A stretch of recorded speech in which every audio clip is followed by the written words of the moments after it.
For all the latest on the SaWGuy podcast, be sure to subscribe and don't forget that bell icon. Hello,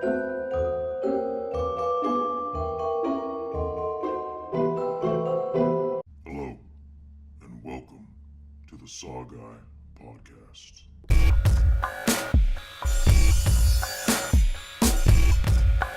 Like scary movies? What's your favorite scary movie?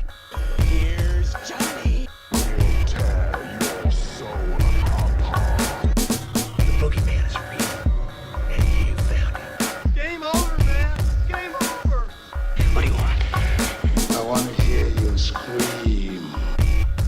Stop the fun time, bitch!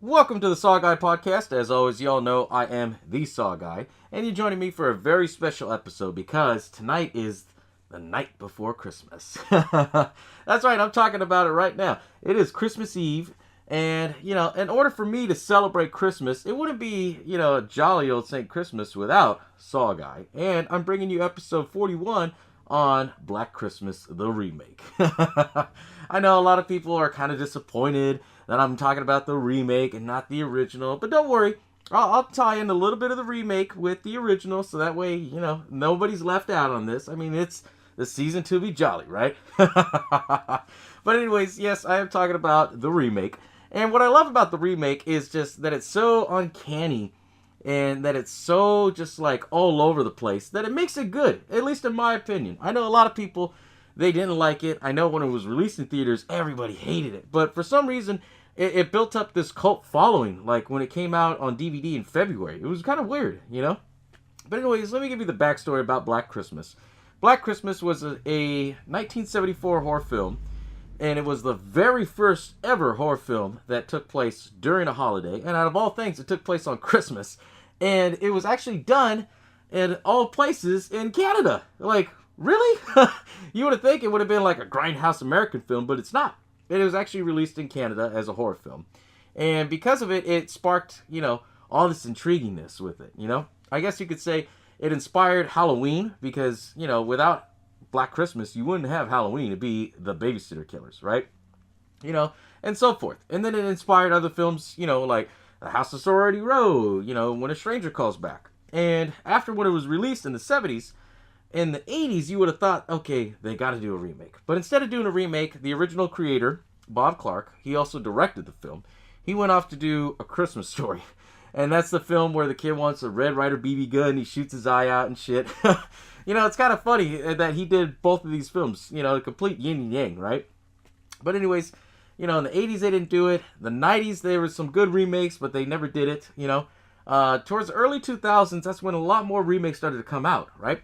And then it wasn't until 2005 they said, okay, fuck it, we're going to go ahead and do a full-blown remake, and we're going to basically explain the backstory as to why Billy Lynch was crazy and had to go and kill everybody, right? Because they didn't explain that in the original. And if you're fans of the original one, let me know in the comments below. I mean, did you enjoy the remake, how it gave him a better backstory?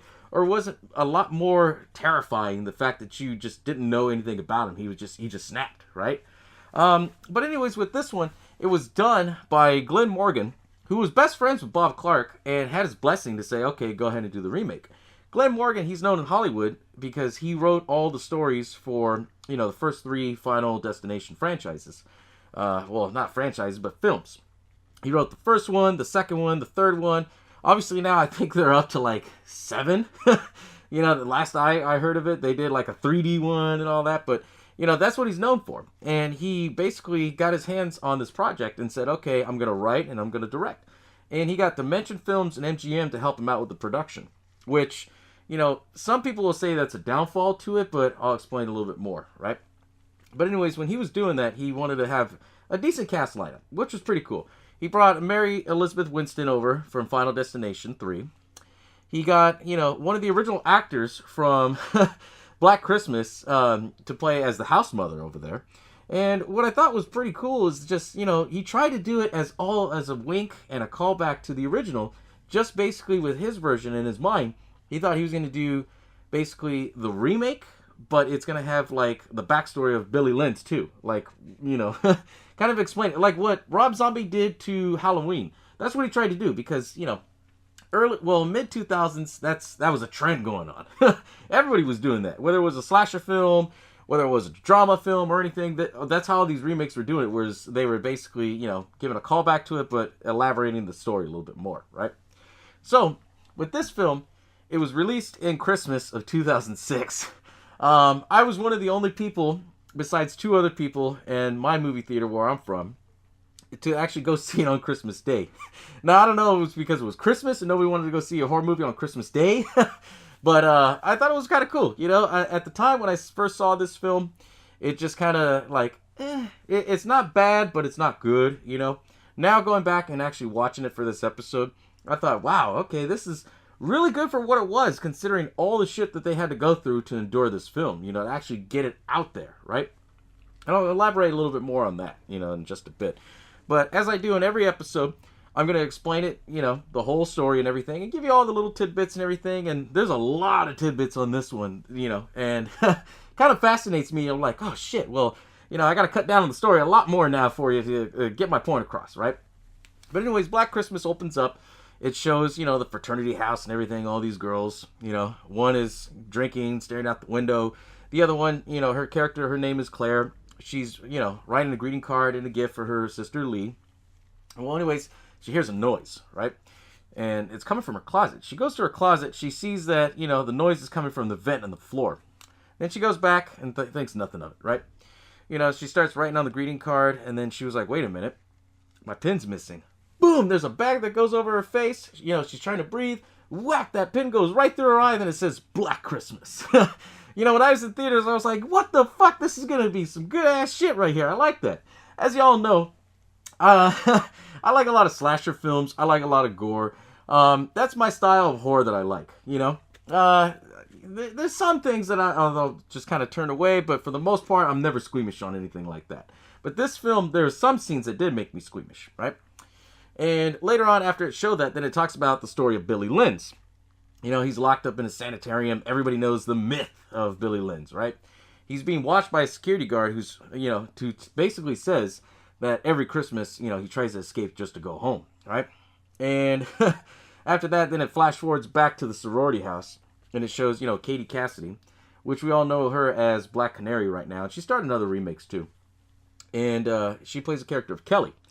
And she's dating this guy, his name is Kyle, who's played by Oliver Hudson, who played the same fucking role in Scream Queens. He was a dad in this, and it was basically kind of weird. He did the same role twice, in the same premise of the film. I don't know.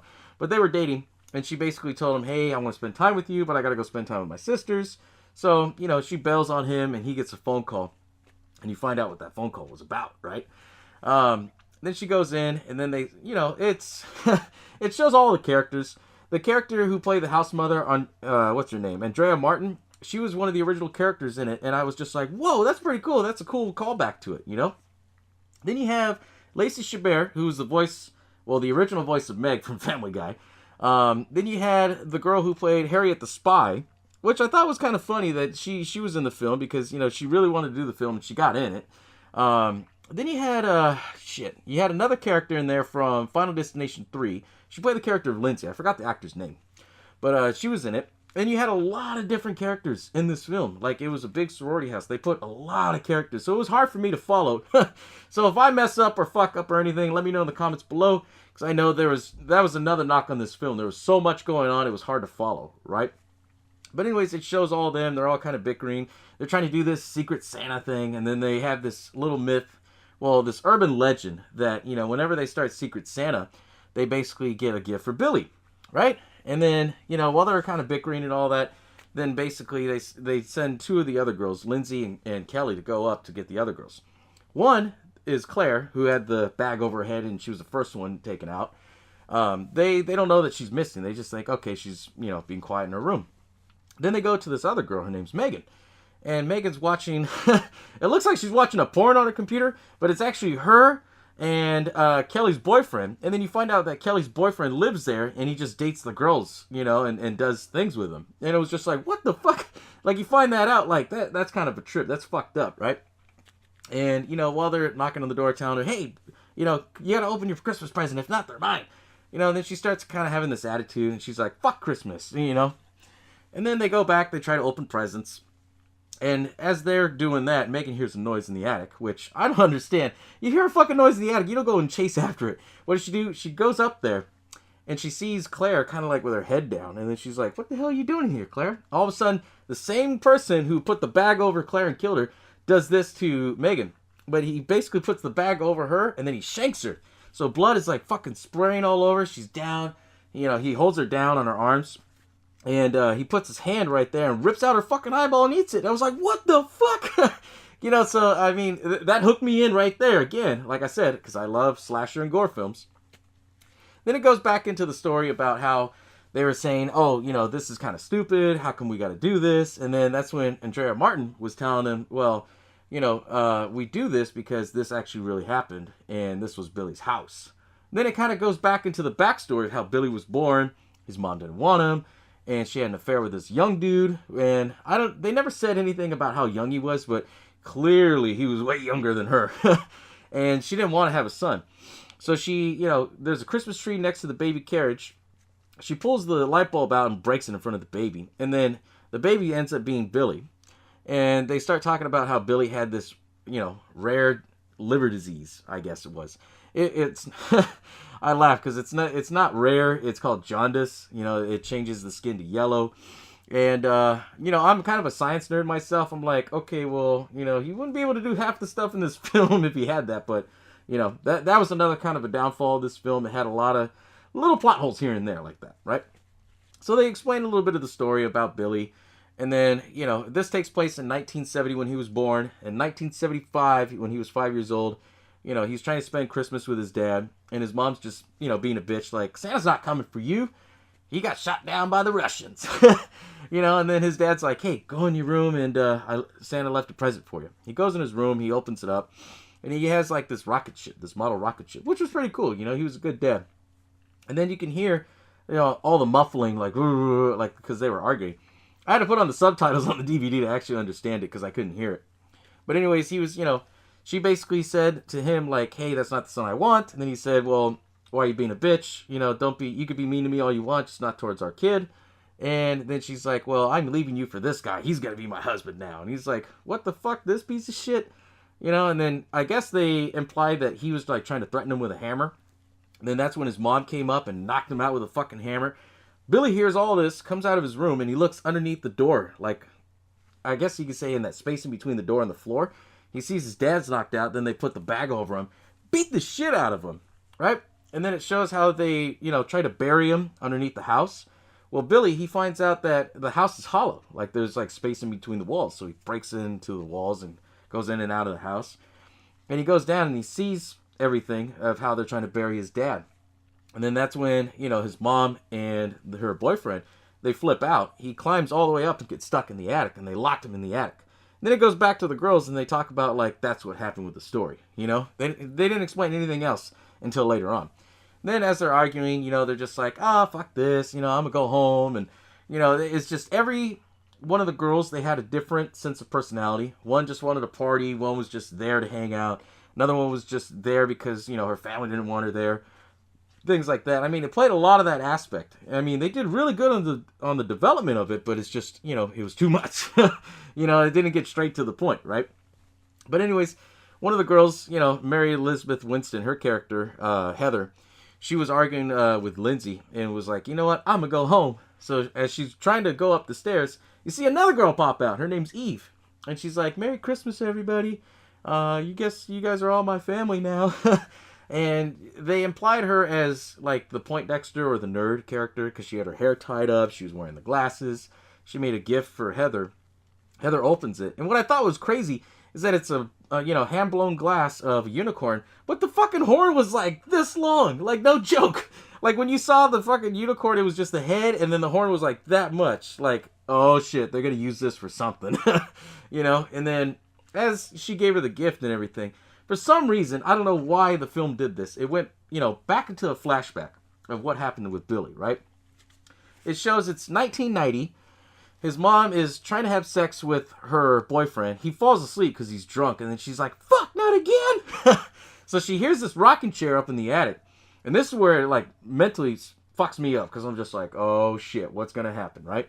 So she goes up, unlocks it. She sees Billy's like rocking the chair. She's wearing nothing but a fucking bathrobe.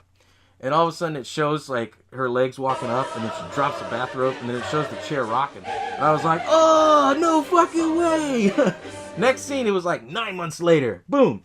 She got pregnant from Billy, and they had a baby, and they played a lot on that incest. I was just like, what? Like, he's not crazy because, he had incest sex with his mom. It was just like, whoa, what the fuck? I mean, they just, they wanted to turn the crazy factor up. And boy, did they, because a lot of people didn't like that, For me, personally, I love gore films. I love the slashing, gashing, all that good stuff. But when it showed that scene, I was just like, whoa, okay. It turned me away from the film for a long time because of that scene. But anyways, it shows that the baby's born. They named the baby Agnes. The boyfriend thinks it's his baby when he doesn't really know. And then she turns around and she hears like all these sounds, the mom. And then she says, well, Agnes is my family now. And that was the tagline of this whole film, that they always said, they're my family now. Like, if you did a fucking shot game on this, like, you'd be passed out within, like, 20 minutes of it. Because they say that fucking saying so many times, right? After they show that whole scene, then it goes back to Eve. And then, the house mother, she was like, okay, well, before you leave, let me get you your gift. So she grabs the gift, turns around, Eve is already gone. And it's like, what the fuck? And there was just, like, a note and shit on the floor, but they never explained it. It was kind of weird. And then after that, they start kind of bickering on things. And then they start hearing, not start hearing, but they start getting these random phone calls of, like, people, this one person calling up, reenacting everything you just saw. Like, what are you doing, Billy? And it was good voice acting. They said, get out of my house or I'll kill you all. And that's when they're kind of debating, well, should we call the police? Should we not call the police? They're all like, they're not going to do shit in the snowstorm, which is kind of true, for one phone call. But, I mean, that's the rules of the horror film, right? So they keep getting these phone calls, and then all of a sudden they kept getting them from, like Claire's cell phone, or they get it from Megan's cell phone. And I said, what the fuck? Why is Megan, calling from the house phone when she's upstairs in her room? It doesn't make sense, right? So she goes up there, then it ends up being Kyle. He had broke in, and Kelly starts screaming, and then all the girls run up. And then they're all like, oh, it's just Kyle. He's just coming in to see Kelly. And they're kind of like bickering. And then that's when he's like being kind of a dick. Where he's like, oh, you bitches come over here. And this is the house that we were afraid of when I was a kid. And then he completed the whole story of telling what happened with Billy. And basically it happened in 1993, they said in the movie. Right? Because they modernized all this. Everything happened in the 70s all the way up until 2006, the present day, when this film was released. So they basically, showed the story. Or he explained it and said what had happened. And it was during Christmas Day, the mom was just so crazy about Agnes, she got her anything and everything that she wanted. Then all of a sudden, she goes to the kitchen, was going to make cookies. She hears a phone call. Merry Christmas. Merry Christmas. Hello, I said Merry Christmas. I was laughing at that scene because I know most of us don't answer the phone like that. They basically say hello or what, And then that's when you hear Billy's voice. She's my family now. Then they start running, and then they see that Agnes is missing from the Christmas tree. And then all of a sudden it shows Agnes and her boyfriend. They run up in the attic and they say, what are you doing with Agnes? And then all of a sudden they hear Agnes scream. They run down there, and Billy had already put the bag on her, and he had beat the shit out of her. And he pulled out her eyeball, and it shows that he got the eyeball and puts it in his mouth and crushes it.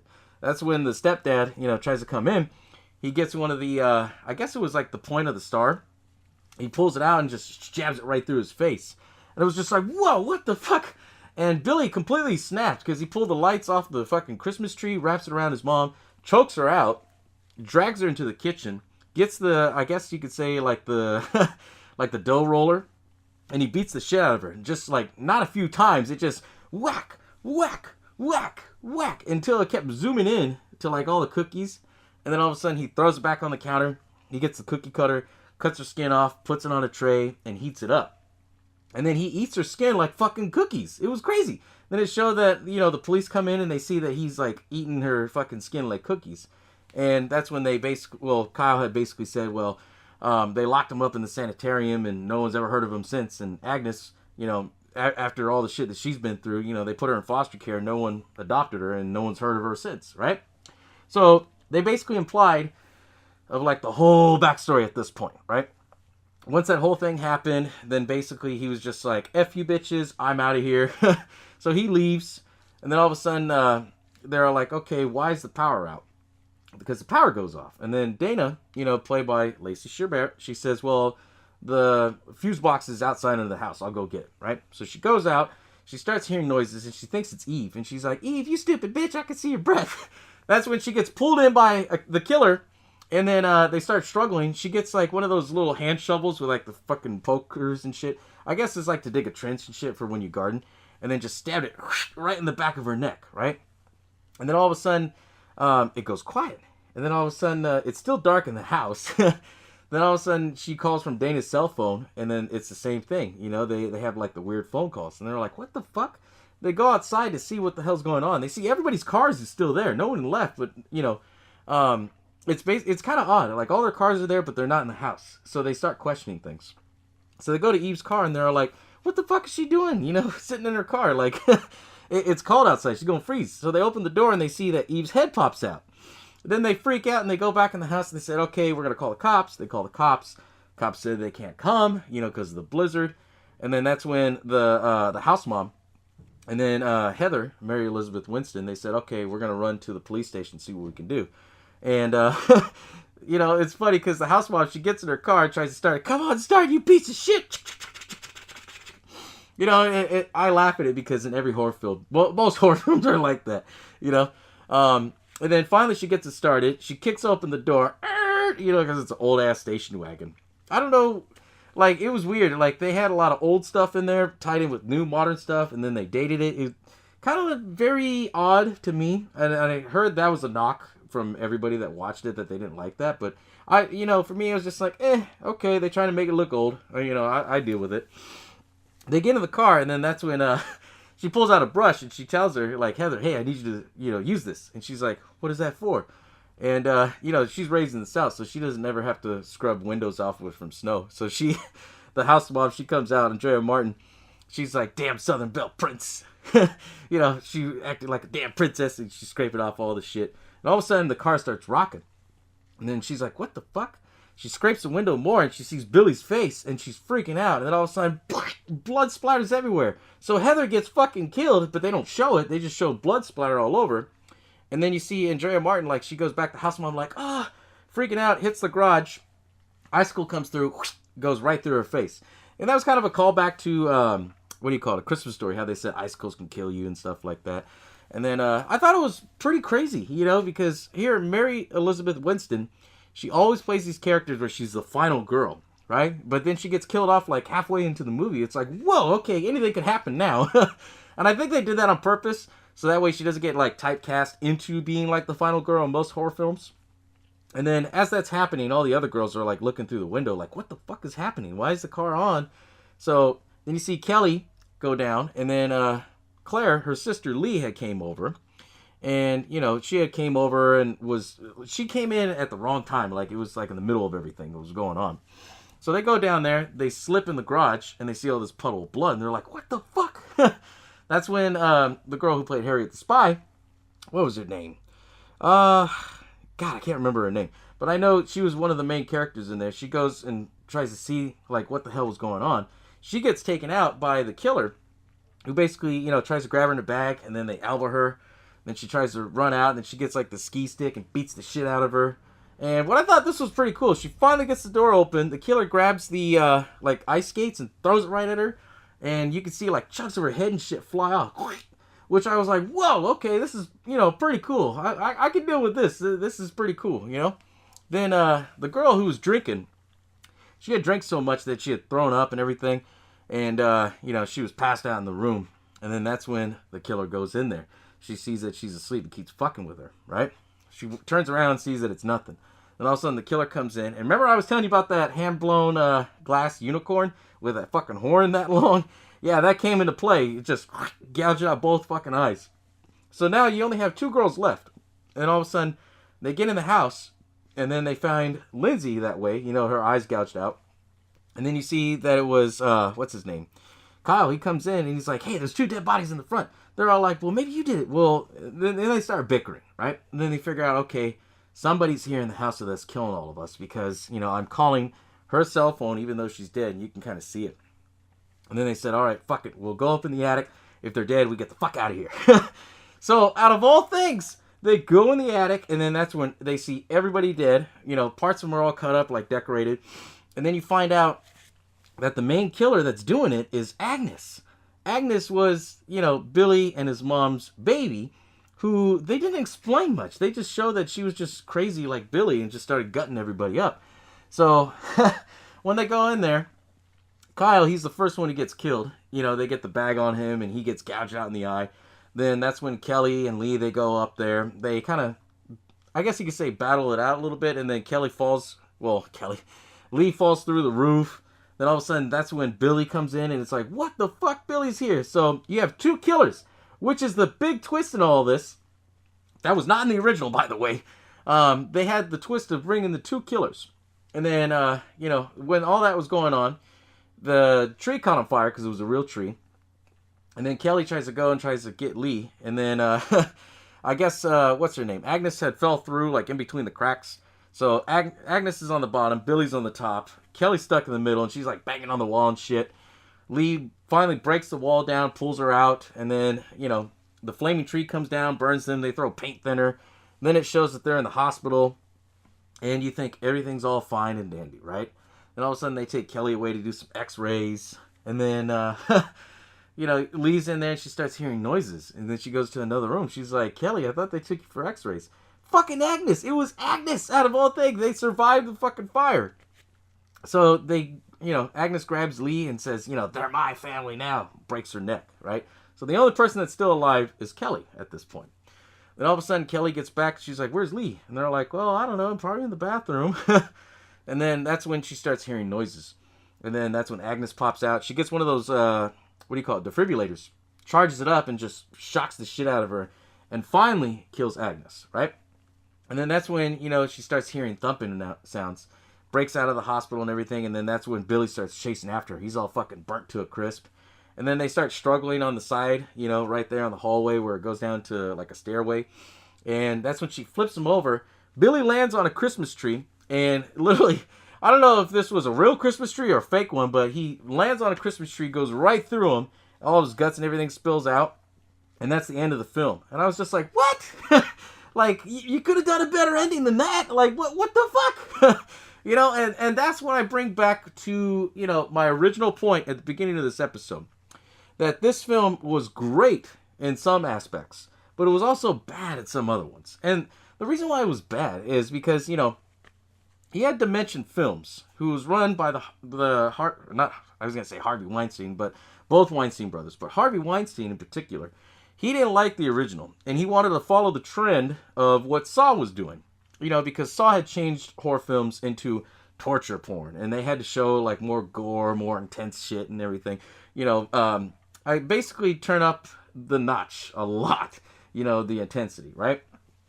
So there was a lot of scenes that got changed over. I mean, there's like 4 different endings, and each different country got a different ending. It was weird. And they did the original ending, like a callback to the original where they get a phone call. And I thought that would have been pretty cool. Just ended on an open note that, hey, they survived, but you don't know what happened to them. So because then you leave it open for a sequel if you decide to do that, right? In other countries, they show that everybody dies, but then it showed in the added scene of like, Billy was already dead. Agnes is the only one that was still alive. She killed Agnes, and then she leaves the hospital, and that was the end of the film. Like, what the fuck? And out of all the research I've done, they said the reason being is because Harvey Weinstein was basically saying, okay, well, I'm funding it. I want it done this way. I want it done that way. And they try to overhype the film. And Glen Morgan, he didn't like that. There are some scenes that they had to reshoot like 3 or 4 times for some of the death scenes. One in particular was when the skates go through the head. That was filmed secretly behind a lot of the people's backs because they didn't like the fact that, Agnes, the original death was they would come out with Agnes, puts the bag on, takes her out, rips out her eyeball, and it's no creativity, So they figured, okay, well, let's do it with the skate, the ice skates and throw it on the head, which I thought was a lot better. Then the ending where Billy falls into the Christmas tree and his guts spill out, I'm like, okay, that's cool, but it's I could do without, you know. I mean, the ending, how they left it, where they run out of the house, that would have been perfect for me. You know, I would have been fine with that. But everybody all had their hands in the cookie jar. And that's was kind of the downfall of this film. It really was. Because when it came out, everyone was just like, what? There's different endings? You know, so when they released it on the DVD, they basically, you know, they had the unrated at the time. Unrated and rated. I bought the unrated and watched that full version. And it was okay, you know. You had the ending where Billy goes through and the tree cuts right through him. But what I thought was interesting was the fact that they included all the deleted scenes. And they didn't include some of the television promotion, which that's another story of its own. I'll tell you in a sec. But when they released the DVD, like it's a head scratcher. Like, why film all this footage and then like make 4 or 5 different versions released? Like, there's no point into it. And a lot of people didn't like that, you know. And that's why it kind of, you know, fell through the cracks, and a lot of people didn't like it, you know. And then, you know, back to the television promotions, they didn't think the film was going to do good. So what they did is that they hired completely different actors who weren't even a part of this movie to film trailers or like television spots, you know, like to hype up the movie. And they filmed completely different scenes that weren't even in the movie. It's like false advertisement. I mean, you saw that a couple of times. Like, you would see it's an alternate scene, like in Freddy vs. Jason, you know, where they show in the trailer where she's like, place your bets, you know. They don't say that in the film, but they say it for the trailer, right? And, you know, for me, I'm okay with it because it's like, oh, okay, it's an alternate take, whatever, you know. But when they filmed the trailers for TV and for the movies and stuff, they basically shot different scenes that weren't even in the movie. You know, they show like Lindsay grabbing a shotgun, cocking it, Merry Christmas, motherfucker. You know, they filmed that scene. They filmed another scene where Dana was played by a different actor, and she sees another frozen body like in a lake. Like, what the fuck? And then they showed like somebody was on a roof, and then they slide down, you know, and they got tangled up with the Christmas lights, and they hang themselves. Like, that would have been cool, but it was all false advertisement, you know. It was just to hype up everybody to go see the film. And that was another thing I think, you know, brought down the film a lot, because they filmed a lot of scenes like that for like promotional stuff, but they never released it in the movie theater. So it's basically false advertisement if you look at it that way, you know. And I don't remember it. I mean, I tried looking for it on YouTube. There's some grainy videos of you can actually see it, because I don't think it was released on the DVD. And I went through and it was just like, what the fuck? Are you serious? So, I mean, there's a lot of good, there was a lot of bad, and it's unfortunate, really, because this film, I mean, for a remake, for a wink back to the original, it was good for what it was. But, and, you know, when you find out the whole backstory of it, it kind of makes you think, like, wow, you know, like, I learned to appreciate it more. Like, they went through all these struggles to try to fix it and got what they could out of it, you know? And for me, I always enjoyed it. And I know a lot of people are like, well, how come you didn't talk about the original? Well, the original one was great, don't get me wrong, but it was 1974. Yes, it did start all the whole horror genre, the slasher genre, but at the same time, like, I wanted to talk about the newer one, because the newer one, like I said, it really fucked me up. Like, they turned the intensity way up on that. You know, if I'm not a squeamish person, so I mean, a lot of the gore scenes didn't get to me, but when they showed the whole thing about, like, having 2 killers, because, you know, there was incest involved where Billy's mom had raped him and had a baby with him. Like, it was like, what the fuck? And then, you know, like, that really fucked with me a lot. Like, I didn't watch the film but more than 2 or 3 times before I did this episode. So I was like, whoa, okay. The fact they had too much going on. And also, too, the fact that they didn't explain Agnes a little bit more, which was kind of, you know, kind of a disappointment to me a little bit, because, you know, she had been through all that, but they didn't show why she had snapped and did the same things that Billy did. You know, it was weird. Like, you know, you explained all this about Billy, but why not on Agnes? You know, and they never shot the footage. They never included it, you know? And so, when this film came out, obviously it didn't do too well. Bob Clark said, okay, he was going to try and do a sequel from the original. And when he, you know, barely started to get going, it was unfortunate, you know, he had passed away. So we will never see the light of day of, you know, what he was planning and things like that. And, you know, for the longest time, everybody forgot about Black Christmas until I brought it back up. You know, because honestly, I really enjoyed the film. It was different for its time. You know, during the mid-2000s, you had a lot of random remakes that were just like, you know, or you had random horror films that came out, you know, Urban Legend, Cry Wolf, you know, all these random films. You don't see that much anymore because, I mean, they all release them in Redbox. They put them on Netflix or Hulu. They're like low budget horror films, and Black Christmas, I think, was one of the last of those films, I think, that really came out in theaters that really stood out. But I mean, who knows? Personally, for me, I enjoyed it. Let me know in the comments below what you guys think of the remake of Black Christmas. I know a lot of people are going to be like, it was okay, but my point being, like, I know, for me, I can enjoy it, I can watch it. It's just, I mean, during the holidays, I could probably deal with it, but out of the holidays, But thank you all for tuning in for this episode on Black Christmas. As I said, hope you're all enjoying your holidays. I know it's Christmas Eve going into Christmas Day. So if you're watching this on Christmas Day, Merry Christmas. Not only from me, but also from Misery the Pig. And I hope y'all have a wonderful day.